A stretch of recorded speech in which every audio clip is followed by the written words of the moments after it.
What is a recent discovery you made that blew your mind? Story 1.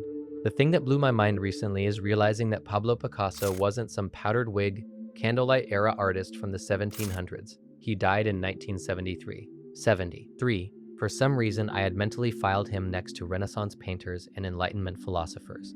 In my head, he existed in that dusty oil lamp, horse-drawn carriage version of history. Cubism just felt so distant and classical that I assumed it had to be centuries old.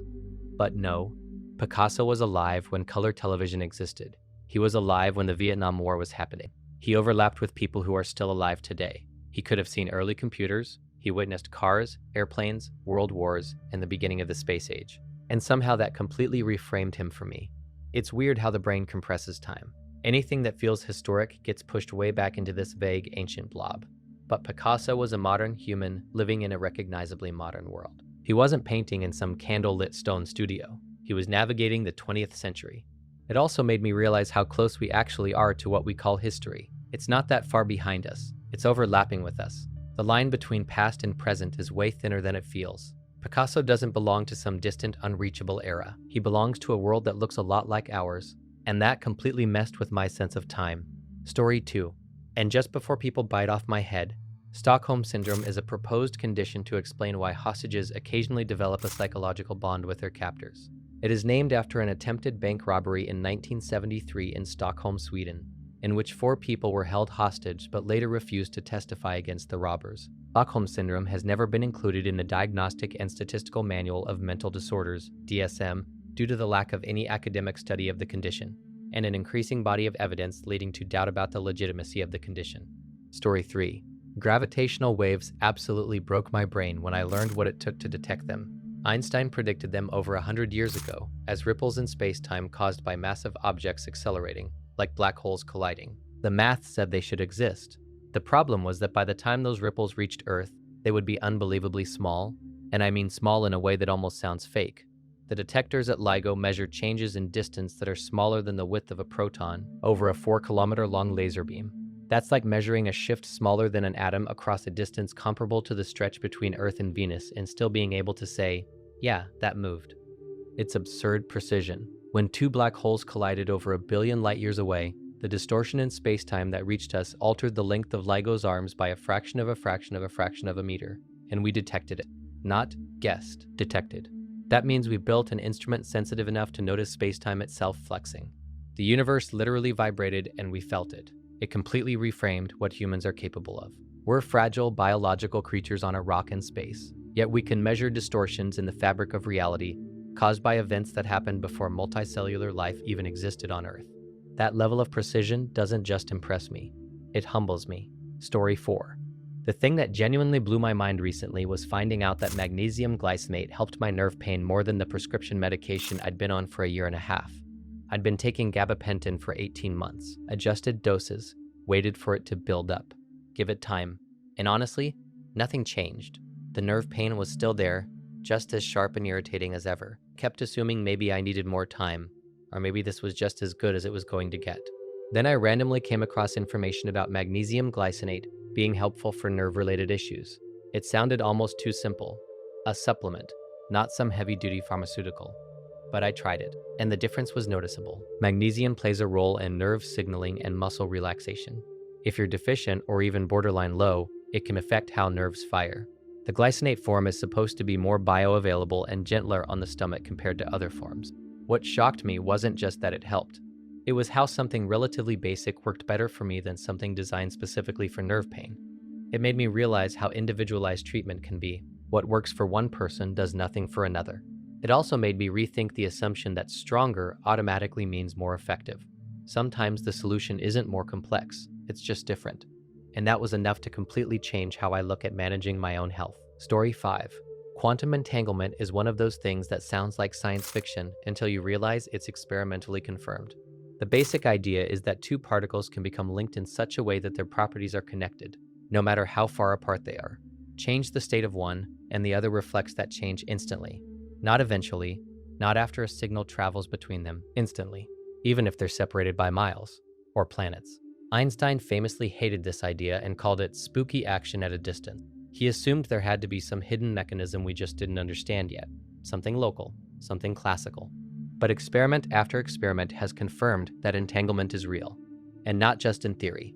We use it in quantum computing and quantum encryption research. It's not a philosophical thought experiment anymore. It's a measurable phenomenon. The part that blows my mind is that it seems to ignore our everyday understanding of space. We're used to information traveling through space at limited speeds. Nothing should influence something else faster than light. Yet entangled particles behave as if distance doesn't matter.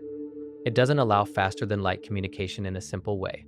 So relativity isn't technically broken, but it still suggests that at a fundamental level, reality might not be as locally structured as it appears. Two particles can act like a single system even when separated. That implies that separation itself might not be as fundamental as we think. It makes the universe feel less like a collection of independent objects and more like a deeply interconnected whole we barely understand. Story 6. I recently found out that scorpions are arachnids, and for some reason that completely scrambled my mental categories. I don't know why, but I had always filed scorpions under insects. In my head, they were just desert bugs with attitude. Small, creepy, lots of legs. Must be an insect. Nope, they're arachnids. Same class as spiders, ticks, and mites, which means they have 8 legs, no antennae, 2 main body segments instead of 3. When you actually think about it, it's obvious. They look way more like armored spiders with a tail than anything resembling a beetle or ant. But somehow my brain never updated that file. What made it more mind-blowing is realizing how ancient they are. Scorpions have been around for over 400 million years. They predate dinosaurs. They existed before complex life crawled onto land in a big way. Some early species were even aquatic. So not only are they basically land lobsters with venom, they're also evolutionary veterans. It's one of those small discoveries that makes you realize how much basic taxonomy we just assume we understand. We lump creepy crawly things together without really knowing the differences. Now every time I see a scorpion, I don't think it's a weird insect. I think desert spider cousin that's been surviving since before trees were common, which somehow makes them both cooler and slightly more terrifying. Story 7. If someone told me Neptune doesn't exist without context, I'd assume they'd fallen down some conspiracy rabbit hole. But the mind-blowing part is this. For a while, Neptune didn't exist in the way most planets were discovered. We didn't stumble onto it by accident while scanning the sky. We found it because math said it had to be there. In the 1800s, astronomers noticed that Uranus wasn't moving the way it should have been. Its orbit had small irregularities that couldn't be explained by the planets we already knew about. Instead of shrugging and saying, "We must have miscalculated," scientists assumed something unseen was tugging on it gravitationally. They did the math. They predicted where this invisible object should be. Then they pointed a telescope to that exact region of the sky. And there it was.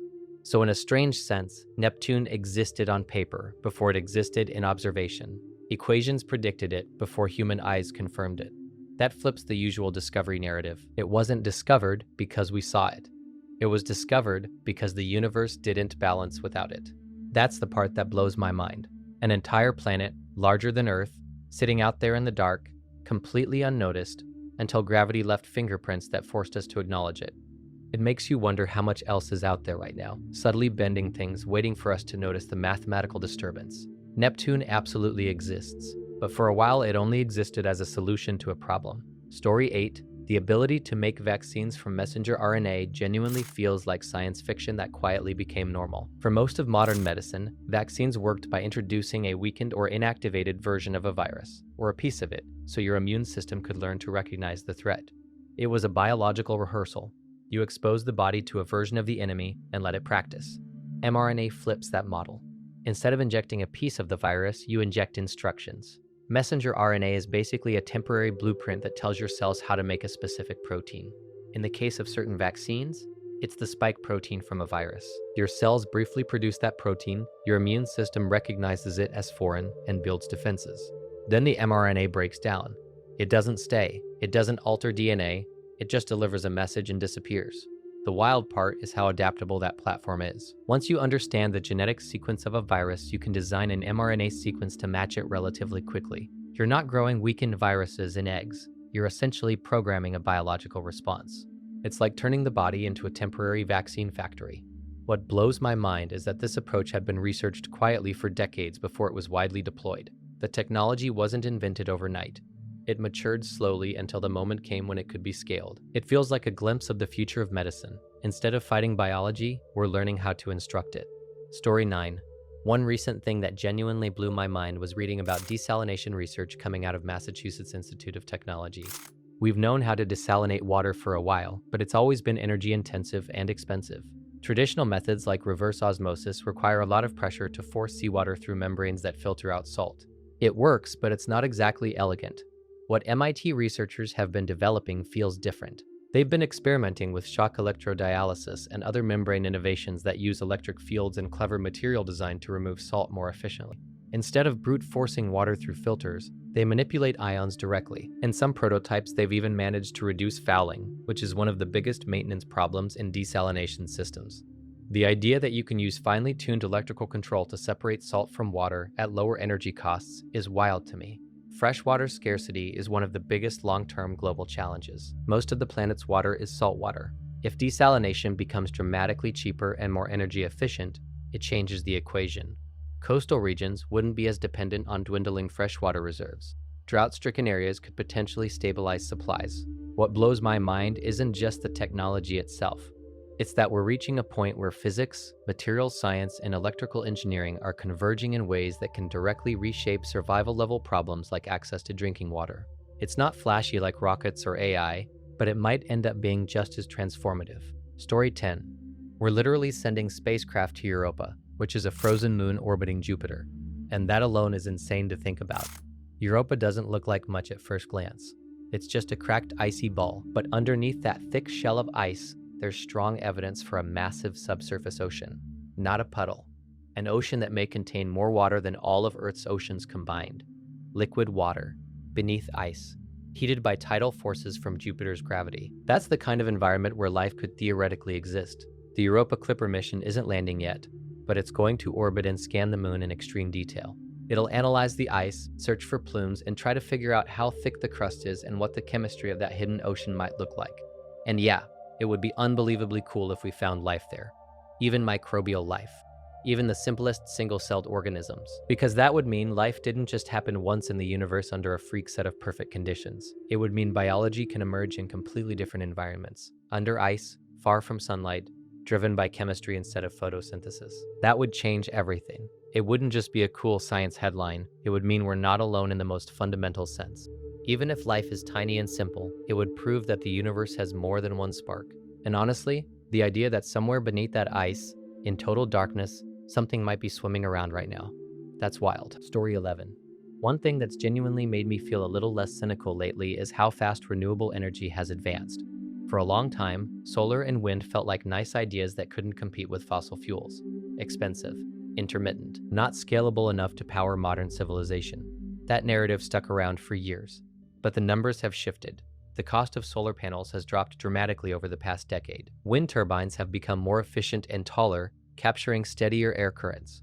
Battery storage technology has improved enough that storing excess energy is no longer just theoretical. Entire regions are now generating significant portions of their electricity from renewables. What makes it hopeful isn't just the technology, it's the momentum. There was a tipping point where renewables stopped being purely environmental statements and started making economic sense. When solar becomes cheaper than coal in certain markets, the transition isn't just ideological, it becomes practical. That doesn't mean everything is solved. Infrastructure still needs upgrading. Storage still needs scaling. Fossil fuels are still deeply embedded in global systems, but progress is happening faster than a lot of people predicted. It's one of the few areas where technological advancement feels aligned with long-term survival rather than short-term gain. For a while, climate discussions felt like a countdown clock. Now, at least in this one area, it feels like we're actually building something in the right direction. And that's enough to make me cautiously optimistic. Story 12. Bullet trains were one of those things that completely reset my expectations for what transportation can look like.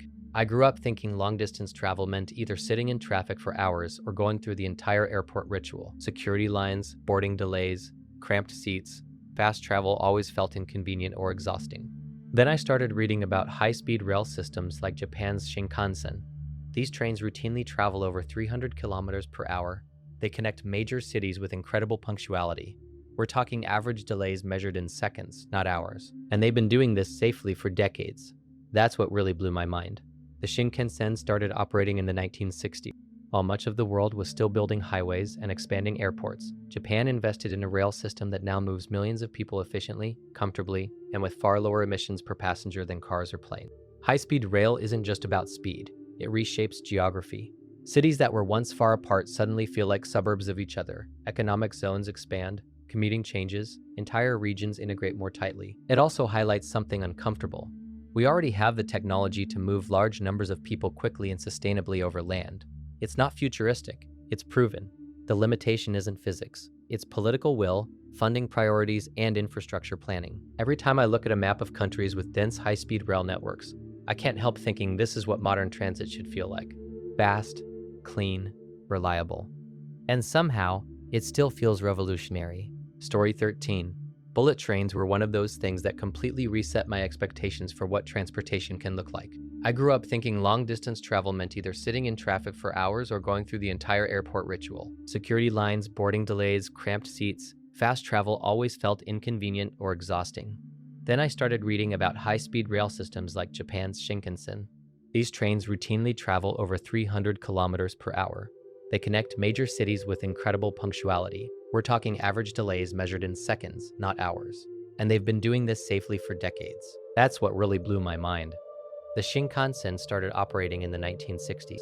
While much of the world was still building highways and expanding airports, Japan invested in a rail system that now moves millions of people efficiently, comfortably, and with far lower emissions per passenger than cars or planes.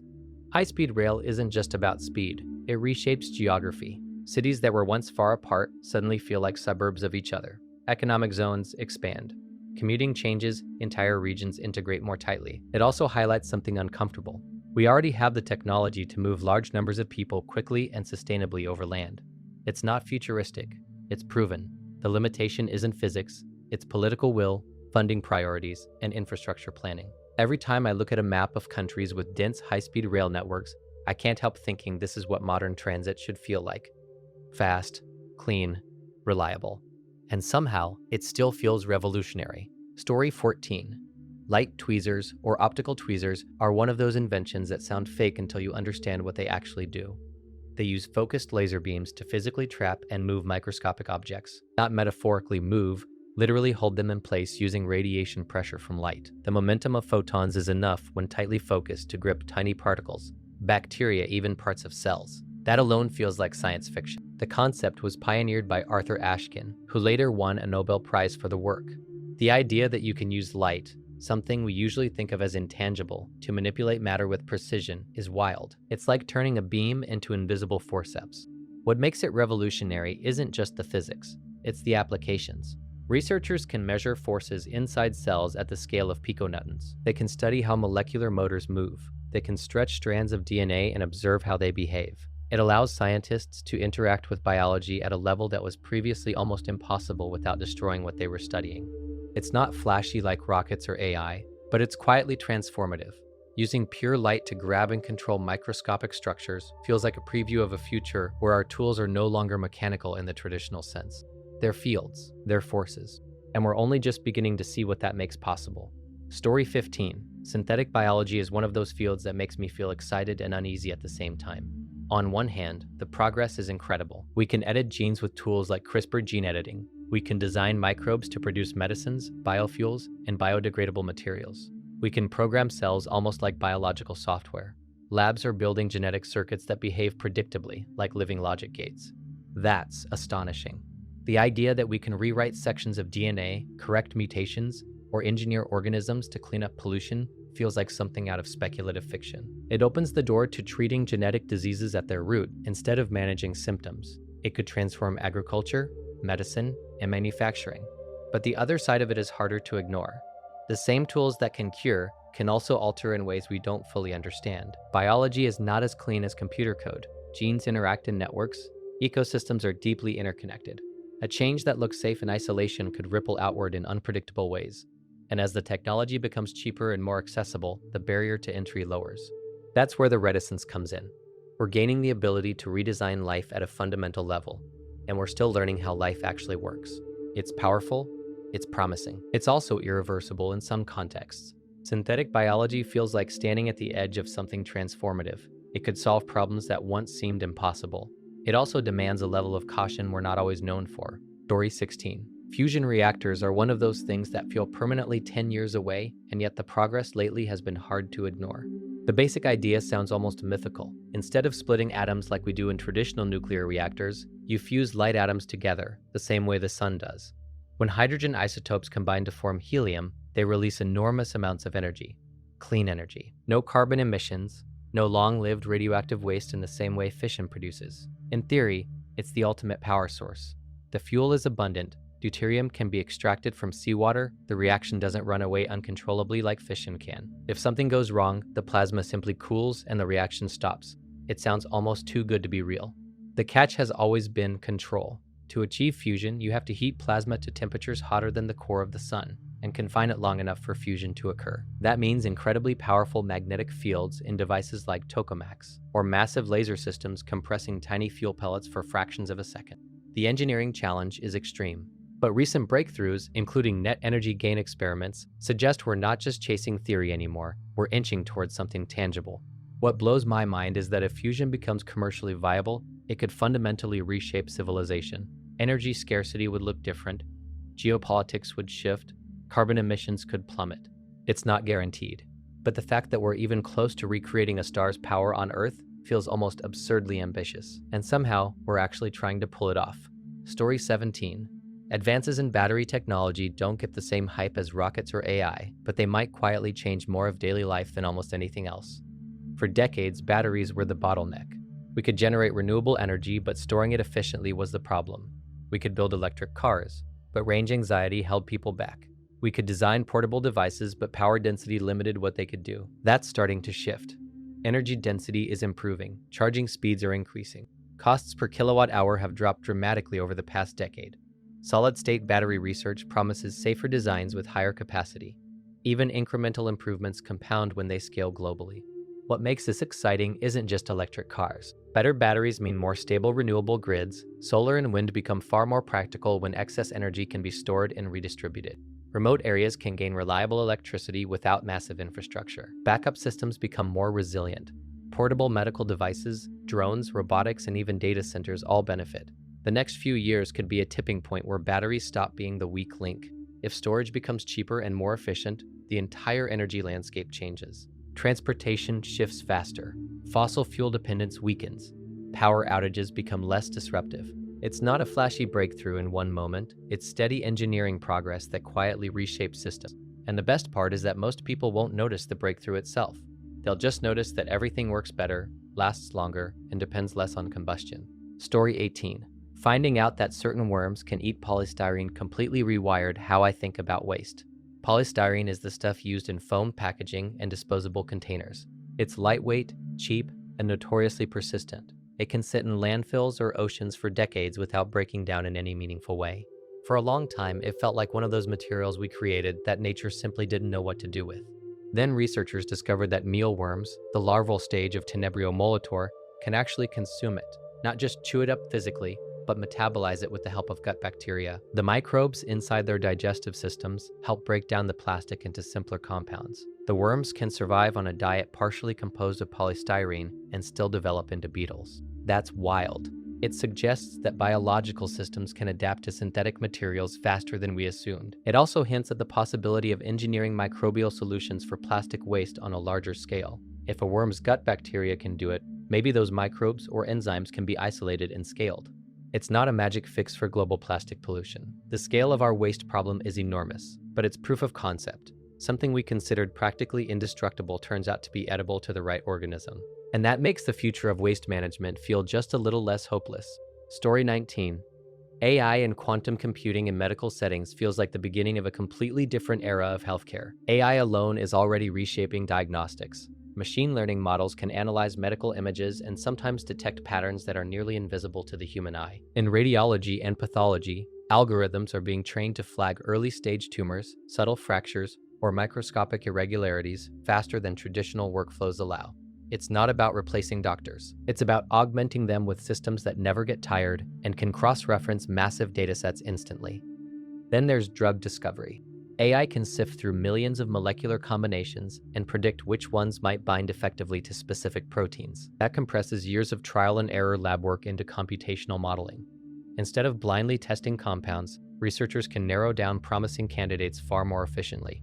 Quantum computing, though still early, adds another layer of possibility. Biological systems are deeply complex at the molecular level. Simulating protein folding, chemical interactions, and atomic behavior is computationally intense.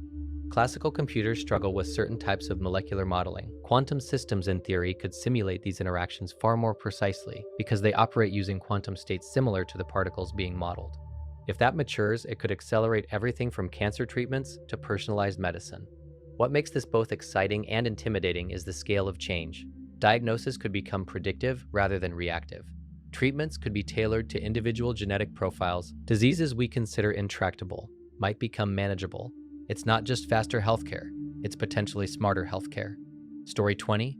The idea that AI could become better at diagnosing than doctors sounds threatening at first, but the more I think about it, the more it makes sense. Diagnosis is largely pattern recognition. A patient presents symptoms, test results, imaging scans, lab values. A physician compares those signals against years of training and experience. It's incredibly complex, but at its core, it's about identifying patterns across vast combinations of variables. That's exactly what machine learning systems are built to do. An AI can be trained on millions of cases. It doesn't get fatigued. It doesn't overlook rare diseases simply because it hasn't personally encountered them before. It can cross-reference global research databases instantly and update its models continuously. In imaging especially, algorithms are already matching or exceeding human-level accuracy in certain tasks. But that doesn't make doctors obsolete. If anything, it could shift their role toward what humans are uniquely good at: interpreting nuance, understanding patient values, weighing trade-offs, communicating risk, making judgment calls in ethically complicated situations, comforting someone who just received terrible news. Diagnosis might become increasingly automated, like how calculators replaced manual arithmetic. Doctors wouldn't disappear. They would be freed from some of the cognitive load and uncertainty, allowing them to focus on treatment decisions and human interaction. The real power isn't AI replacing physicians, it's AI working alongside them. Better diagnosis means earlier detection. Earlier detection means better outcomes. If implemented responsibly, it could make medicine both more precise and more humane. Story 21. I remember reading about this and thinking it sounded made up. Researchers found sharks living inside the crater of an active underwater volcano in the Pacific. The place is called Kavachi, and it's basically a submarine volcano that erupts regularly. The water inside can be extremely hot, acidic, and filled with volcanic gases. And yet, sharks. They were swimming around in there like it was just another Tuesday. The media nicknamed it the Sharkano, which honestly sounds like something from a B-movie, but it's real. Scientists captured footage showing sharks navigating conditions that would seem hostile even for most marine life. Low oxygen, high temperatures, sudden eruptions. It forces you to rethink how adaptable life really is. We tend to imagine sharks as apex predators cruising coral reefs or open ocean, but here they are surviving in what looks like the ocean version of Mordor. It suggests that life can carve out niches in places we'd assume are completely uninhabitable. And that loops back to the bigger picture. If sharks can adapt to an active underwater volcano on Earth, what does that say about the potential for life in extreme environments elsewhere? Icy moons, subsurface oceans, deep, dark, chemically unstable places. The Sharkano isn't just cool because it's dramatic. It's cool because it quietly expands the boundaries of what we think is survivable. Story 22. Lithium extraction from seawater is one of those ideas that sounds completely unrealistic until you realize it's actually being researched seriously. Lithium is critical for modern batteries, electric vehicles, grid storage, portable electronics. All of it depends heavily on lithium-ion chemistry. The problem is that most lithium today comes from mining or evaporating brine in specific regions, which can be environmentally disruptive and geographically complex. But here's the wild part. The oceans contain an enormous amount of lithium. The concentration is low, about 0.17 parts per million, which makes it hard to extract efficiently. But because the oceans are so vast, the total amount dissolved in seawater is estimated to be in the hundreds of billions of tons, orders of magnitude more than known land reserves. The challenge has always been cost and selectivity. You can't just boil the ocean. Researchers have been working on advanced membranes, absorbent materials, and electrochemical systems that can selectively pull lithium ions out, while leaving sodium and other abundant salts behind. Some experimental systems use specially designed filters or electrodes that bind lithium and release it when triggered. If that becomes scalable and energy efficient, it changes the resource equation entirely. Instead of lithium being concentrated in a handful of countries, it becomes globally accessible along coastlines. It could reduce geopolitical pressure and environmental damage from mining. It's not commercially dominant yet, But the idea that we might tap into the ocean itself for battery materials feels like a massive shift. It turns scarcity into engineering. Story 23. The discovery of the earliest galaxy ever seen completely messed with my sense of time. Thanks to the James Webb Space Telescope, astronomers have identified galaxies that formed just a few 100 million years after the Big Bang. We're talking about light that has been traveling toward us for over 13 billion years. When that light started its journey, Earth didn't exist. The sun didn't exist. The Milky Way barely resembled what it is now. What blows my mind is how developed some of these early galaxies appear. For a long time, scientists expected the earliest galaxies to be small, messy, and primitive. Instead, Webb has found surprisingly massive and structured systems earlier than models predicted. That suggests galaxy formation may have happened faster than we thought.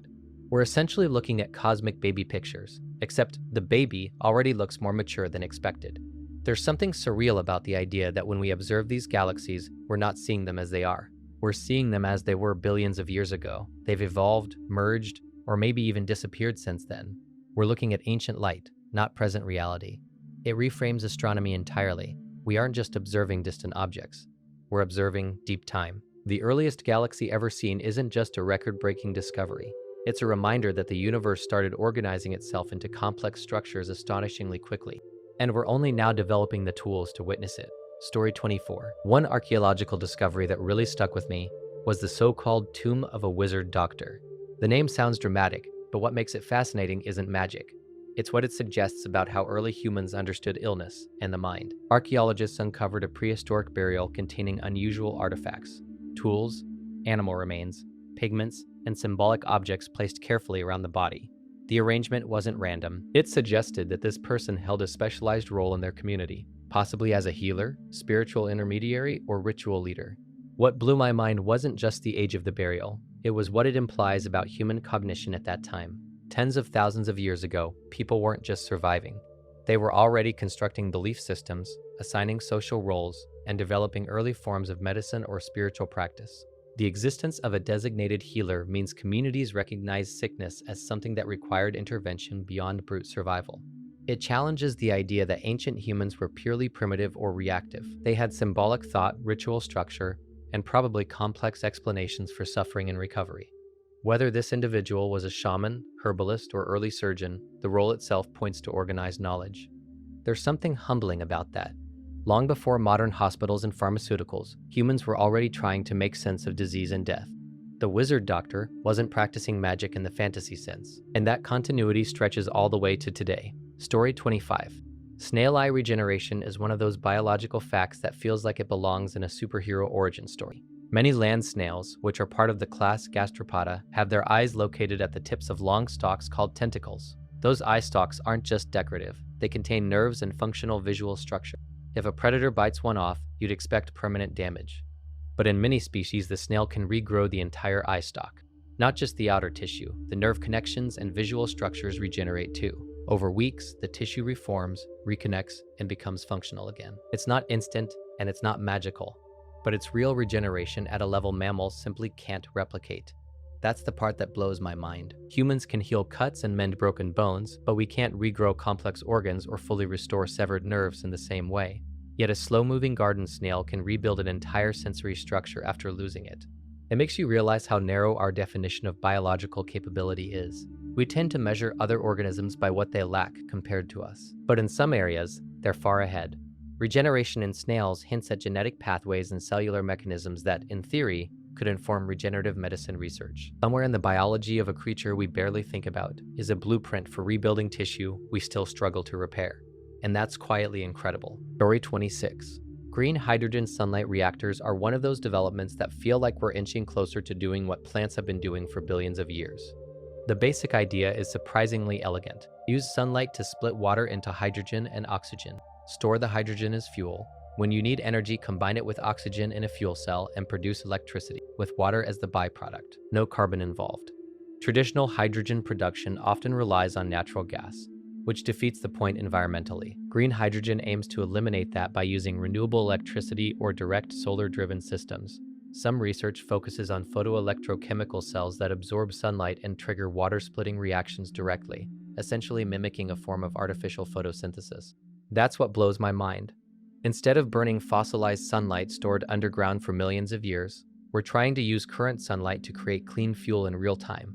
If the materials become efficient and durable enough, you could imagine decentralized hydrogen production in sunny regions, storing excess renewable energy as chemical fuel. Hydrogen has challenges. Storage, transport, leakage, and infrastructure are not trivial problems. It's not a magic solution.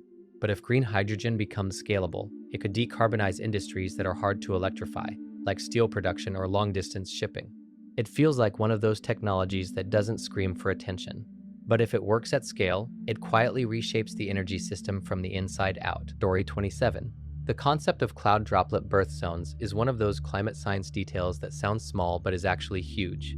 We usually think of clouds as these big fluffy masses drifting around, but at the microscopic level they're incredibly complex.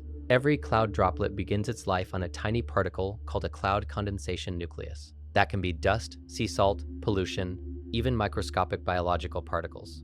A droplet doesn't just appear out of nowhere. It forms when water vapor condenses onto one of these particles under very specific temperature and humidity conditions. Those regions in the atmosphere where this happens efficiently are sometimes described as droplet birth zones. Tiny fluctuations in aerosols, humidity, and turbulence determine how many droplets form and how large they grow. And that matters more than you'd think. The number and size of droplets affect how much sunlight a cloud reflects and how long it lasts. More, smaller droplets can make clouds brighter and more reflective, influencing Earth's energy balance. Fewer, larger droplets may lead to quicker rainfall and shorter cloud lifetimes. Climate models depend heavily on understanding these microscale processes. A slight miscalculation in droplet formation can ripple into large-scale predictions about warming. It's wild to realize that global temperature projections partly hinge on microscopic water droplets forming around specks of dust. The climate system isn't just about massive storms and ocean currents. It's about invisible birthplaces of droplets high in the sky. Story 28. Water harvesting chemistry is one of those developments that feels almost magical when you first hear about it. The idea is simple in concept but wild in execution. Pull drinkable water directly out of the air, even in dry environments, even in deserts.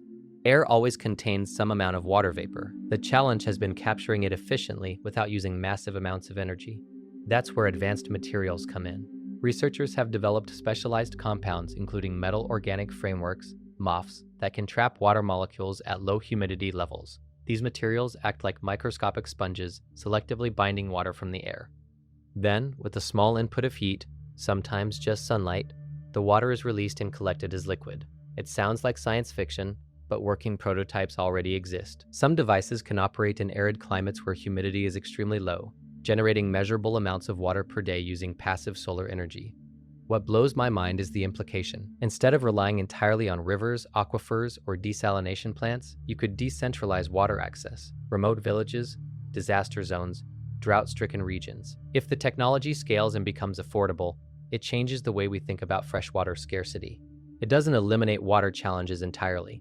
Infrastructure, maintenance, and cost still matter, but the chemistry itself is astonishing. We're learning how to harvest an invisible resource floating all around us, and turn thin air into something you can drink.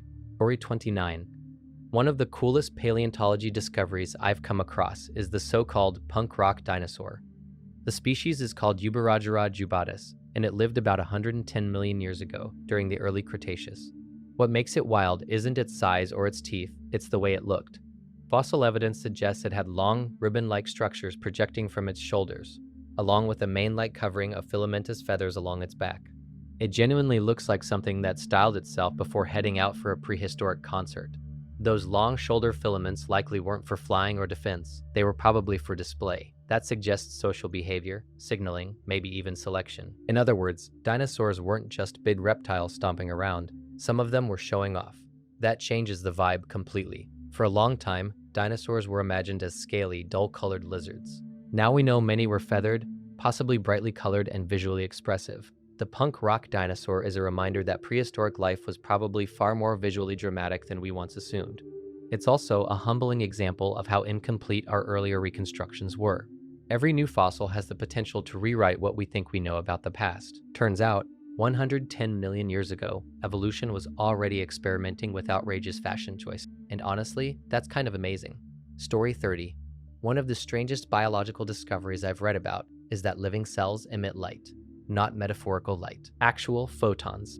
It's called ultra-weak photon emission, sometimes referred to as biophotons. All living cells, including human cells, produce extremely faint light as a byproduct of metabolic reactions. When cells generate energy, especially through oxidative processes in mitochondria, tiny amounts of energy can be released in the form of photons. The light is so weak you can't see it with the naked eye. It requires highly sensitive instruments like photomultiplier tubes in completely dark conditions to detect, but it's measurable and repeatable. What blows my mind isn't that it happens, it's that we're literally glowing all the time. The intensity of this emission can even change depending on stress levels, oxidative damage, or disease states. Some researchers are exploring whether these faint light patterns could serve as indicators of cellular health. It doesn't mean humans have visible auras or anything mystical. This is pure biochemistry. Still, there's something surreal about the idea that life is accompanied by a constant, microscopic flicker of light. Every living organism is quietly radiating energy at levels we never notice. We think of ourselves as solid, dark biological machines. But on a tiny scale, we're softly luminescent. And that's just strange enough to be fascinating. Story 31. Self-healing concrete sounds like marketing hype until you realize it's real materials science. Concrete is the most widely used construction material on Earth. But it has a weakness. It cracks. Small cracks let water seep in, which corrodes steel reinforcement and eventually leads to structural damage. Over time, that damage becomes expensive and sometimes dangerous. The wild part is that researchers have developed forms of concrete that can repair those cracks automatically. One approach involves embedding dormant bacteria inside the concrete mixture. These bacteria can survive for years in a dry, inactive state. When cracks form and water enters, the bacteria activate and produce limestone as a byproduct. That limestone fills the crack, effectively sealing it. Another method uses microcapsules filled with healing agents. When a crack forms, the capsules rupture and release compounds that solidify and bond the material back together. It sounds almost biological, but it's engineering. What makes this mind-blowing isn't just the novelty, it's the scale. Concrete infrastructure, bridges, tunnels, buildings, requires constant maintenance. If materials can extend their own lifespan by repairing minor damage, the long-term economic and environmental impact is massive. Less repair means less new cement production, which also means lower carbon emissions. We're so used to materials being passive and degrading over time. Self-healing concrete flips that expectation. Instead of slowly falling apart, it actively resists failure. And that feels like the beginning of smarter infrastructure. Story 32. One animal behavior discovery that genuinely blew my mind is that marmosets appear to use names. Common marmosets are small primates that live in tight family groups. For a long time, scientists knew they were highly vocal and social, constantly chirping back and forth. But more recent research suggests their calls aren't just generic noises. They seem to use specific vocal labels for individuals. In controlled experiments, researchers played back recorded calls and found that marmosets responded differently depending on which individual specific call was used. In other words, certain sounds functioned like identifiers tied to particular group members. That's basically the foundation of naming. We tend to think of names as a uniquely human linguistic feature, but if marmosets are assigning stable vocal labels to specific individuals, that implies a level of social complexity we don't usually associate with such small primates. What makes it even more fascinating is how this might connect to the evolution of language. If naming emerges from the need to coordinate and maintain bonds within close-knit social groups, then something like this could represent an early stepping stone toward more complex communication systems. It also forces you to rethink how much is going on in animal social worlds that we overlook. They aren't just making noise. They might be calling each other out by name, and that makes their little treetop conversations feel a lot more personal. Story 33. Iron-air batteries are one of those energy ideas that sound almost too simple to matter, and then you realize how big the implications are. The basic concept is wild in its simplicity. These batteries generate electricity through the reversible rusting of iron. When the battery discharges, iron reacts with oxygen from the air and forms rust, releasing energy in the process. When it charges, electricity converts that rust back into iron. It's essentially controlled oxidation and reduction. We usually think of rust as damage. Here, it's the feature.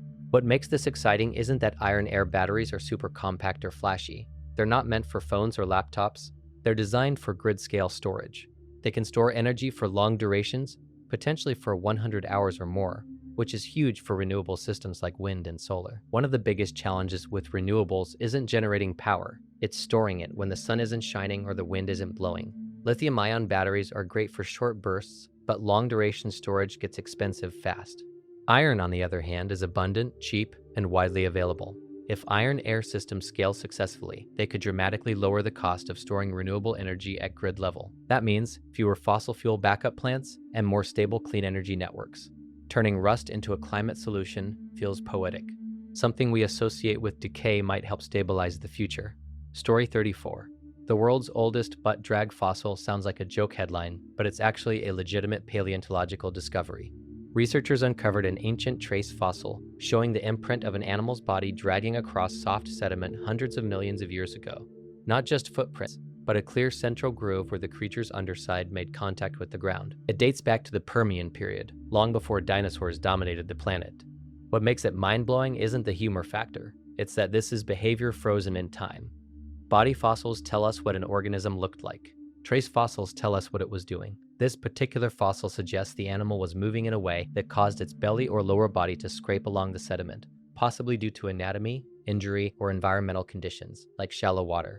It's such an oddly specific snapshot of life from nearly 300 million years ago. You're not just seeing a skeleton, you're seeing motion, friction, weight distribution, a moment where a living creature shifted its body across prehistoric mud, completely unaware that the impression would outlast entire continents. It's weirdly humanizing in a way, because even in deep time, creatures were just moving around, dragging themselves through the world. And somehow, the Earth kept the receipt. Story 35. Night vision contact lenses sound like something straight out of cyberpunk fiction, but researchers have actually developed early prototypes. Instead of bulky goggles, the idea is to embed nanoparticles into soft contact lenses that can convert infrared light into visible light. Infrared radiation is all around us, especially as heat signatures, but our eyes can't detect it. These lenses use a process called upconversion, where lower energy infrared photons are transformed into higher energy visible photons that the human eye can perceive. In experiments with animals, subjects wearing the lenses were able to detect infrared light even in darkness. That alone feels unreal. What makes it even stranger is that some versions reportedly work without an external power source. The nanoparticles themselves handle the light conversion. That means you're not strapping a battery to your face. You're wearing something that passively extends your sensory range. We've always relied on devices to enhance vision. Telescopes, microscopes, night vision goggles. But this moves the enhancement directly onto the eye, merging biology and material science in a way that feels futuristic. It's still early stage research. Human applications would need serious safety testing, but the direction is clear. We're starting to expand human perception beyond its natural limits. For most of history, darkness meant blindness. Now we're experimenting with rewriting that rule entirely. Story 36. One marine biology discovery that genuinely surprised me was learning that sea otters use seaweed as grooming tools. Sea otters are already famous for using rocks to crack open shellfish, but researchers have observed them doing something more subtle. In kelp forests, they sometimes pull strands of seaweed and use them to rub and groom their fur. It's not random play, it's deliberate, repetitive behavior. That matters because otter fur is everything. Sea otters don't have the thick blubber layer that many marine mammals rely on for insulation. Instead, they depend on extremely dense fur to trap air and keep warm in cold water. Grooming maintains that insulation by removing debris and preserving the air-trapping structure. Using seaweed as a tool to help with that grooming suggests a level of problem-solving tied directly to survival. It's not a flashy tool like cracking shells with rocks. It's maintenance behavior, using an object in the environment to achieve a specific outcome. Tool use in animals always shifts the narrative a bit. We tend to treat it as a hallmark of advanced cognition. When you see it in unexpected contexts, like an otter essentially using a natural scrub brush, it expands your sense of how widespread adaptive intelligence might be. It also makes kelp forests feel even more interconnected. The seaweed isn't just habitat, it's equipment. And that kind of behavioral nuance is easy to miss unless you're really looking. Story 37. The idea of a memory erasure molecule sounds like something pulled straight out of a sci-fi movie, but neuroscience has uncovered mechanisms that come surprisingly close. When you form a memory, it isn't permanently locked in place. Each time you recall it, the memory becomes temporarily unstable in a process called reconsolidation. During that window, certain molecular pathways have to reactivate to restabilize the memory in your brain. If those pathways are interrupted, the memory can weaken, or in some cases fade dramatically. One of the key players in this process involves receptors like NMDA and specific protein synthesis pathways inside neurons. In animal studies, blocking these pathways during reconsolidation has disrupted learned fear responses. The memory isn't just suppressed, its emotional intensity can be reduced at a biological level. That's the mind-blowing part. We've always thought of memories as permanent archives. But biologically, they're dynamic. They require maintenance. And that means they can, under very specific conditions, be modified. This doesn't mean we're about to selectively delete embarrassing moments or wipe our past clean. Science is far more controlled and ethically complex than that, but it does open doors for treating trauma, especially in conditions like PTSD, where certain memories are debilitating. The brain isn't a hard drive. It's a living system constantly rewriting itself. And in some cases, that rewrite can be guided. Story 38. The concept of deep-sea dark oxygen sounds almost contradictory because we're taught that oxygen production requires sunlight and photosynthesis. But researchers have found evidence that oxygen can be produced in complete darkness on the ocean floor. In certain deep-sea regions, particularly around polymetallic nodules, measurements have shown unexpected oxygen levels where there shouldn't be any photosynthetic activity. These nodules are mineral-rich rocks scattered across abyssal plains thousands of meters below the surface. There's no light down there. It's total darkness. The working hypothesis is that electrochemical reactions involving the metals in these nodules may split seawater molecules, releasing oxygen without sunlight. It's not biology in the traditional sense. It's chemistry happening under extreme conditions. That's what makes it so fascinating. We've long assumed that oxygen in Earth's system is almost entirely tied to photosynthetic organisms. If non-biological processes can generate oxygen in the deep ocean, even at small scales, it reshapes how we think about marine chemistry in early Earth conditions. It also raises bigger questions. If oxygen can form without sunlight under the right conditions, what does that mean for other worlds? Could oxygen signatures on distant planets have non-biological explanations? Dark oxygen isn't rewriting everything overnight, but it's a reminder that even in places we think we understand, like the chemistry of our own oceans, there are still processes happening quietly in the dark that challenge assumptions. Story 39. The ghost particle map is one of those discoveries that feels like we unlocked a new sense. The ghost particle in question is the neutrino. Neutrinos are ridiculously small, electrically neutral particles that barely interact with matter. Trillions of them are passing through your body every second right now, and you'll never feel it. They can travel through entire planets as if they're mostly empty space. That's why they're called ghost particles. For decades, detecting them was incredibly difficult. Then scientists built massive detectors like the Ice Cube Neutrino Observatory, embedding thousands of light sensors deep in Antarctic ice. When a neutrino occasionally collides with an atom in the ice, it produces a faint flash of light. That flash gets recorded. Over time, those detections can be plotted into a map of where high-energy neutrinos are coming from in the sky. Which means we're not just mapping visible light anymore. We're mapping the universe using particles that pass through stars, dust clouds, and galaxies without being scattered. Neutrinos carry information from some of the most extreme environments in the cosmos, like supernovae and black hole jets. The mind-blowing part is that we're essentially building a new kind of astronomy, not based on light, based on ghosts passing through Earth, and we can trace them back to their cosmic origins. Story 40. One evolutionary biology discovery that genuinely surprised me was learning about lead-tolerant lizards. In areas contaminated by decades of industrial pollution, especially near old smelters or mining sites, soil can contain dangerously high levels of lead. For most animals, that's toxic. Lead interferes with the nervous system, development, and reproduction. It's not something organisms just shrug off. And yet, certain lizard populations living in these contaminated zones have shown measurable tolerance to lead exposure. Researchers have found that compared to nearby populations in cleaner environments, these lizards can survive and reproduce despite lead levels that would normally cause severe harm. In some cases, they show physiological differences in how they process or sequester the metal. Over generations, natural selection appears to have favored individuals better able to cope with the toxic environment. That's evolution happening in real time. We often think of evolution as something that takes millions of years, dinosaurs to birds, fish to amphibians. But here you have adaptation occurring over decades, driven by human-caused environmental change. It's both impressive and unsettling. Impressive because it demonstrates how flexible life can be under pressure. Unsettling because it highlights how drastically we've altered habitats in such a short period of time. These lizards didn't choose a harsh world. They adapted to the one we created. And that says a lot about both evolution and us.